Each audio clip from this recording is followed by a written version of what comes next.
আসসালামু আলাইকুম।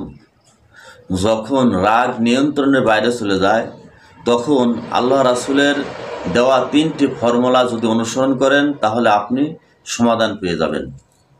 একদিন রাসূল করিম সাল্লাল্লাহু আলাইহি ওয়াসাল্লামের সামনেই একজন সাহাবী রাসূলের আরেকজন সাহাবীর উপর প্রচণ্ড রেগে গেলেন এবং তার গাল ফুলে গেল। তখন আল্লাহ রসুল মোহাম্মদ রসুল্লাহ সাল্লাল্লাহু আলাইহি ওয়াসাল্লাম বললেন, আমি এমন একটা জিনিস জানি যেই কথা বললে সঙ্গে সঙ্গে তার রাগ চলে যাবে। উপস্থিত অন্যান্য সাহাবারা বলল, ইয়া রাসূলুল্লাহ, সেই কথা কি? নবীজি বললেন, আউযু বিল্লাহি মিনাশ শাইতানির রাজিম, এই দোয়া পাঠ করা। যখন এই দোয়াটি ওই লোকটি পড়ল, যেই লোকটি রেগে গিয়েছিল, সঙ্গে সঙ্গে তার রাগ নিভে গেল, অর্থাৎ শান্ত হয়ে গেলেন। বুখারী শরীফ হাদিস নাম্বার 6048।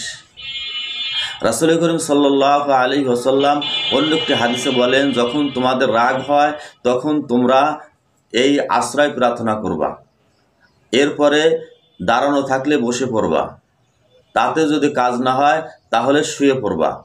এই 3টি পদ্ধতি অবলম্বন করলে রাগ নিভে যাবে, অর্থাৎ শান্ত হয়ে যাবেন। কারণ রাগ আসে শয়তানের পক্ষ থেকে, আর রাগ আসার কারণে একে অপরের ক্ষতি করার চিন্তা আসে, আর শয়তান চায় ফিতনা সৃষ্টি করতে, যাতে একে অপরের সাথে মারামারি লেগে যায়, ঝগড়াঝাটি লেগে যায়।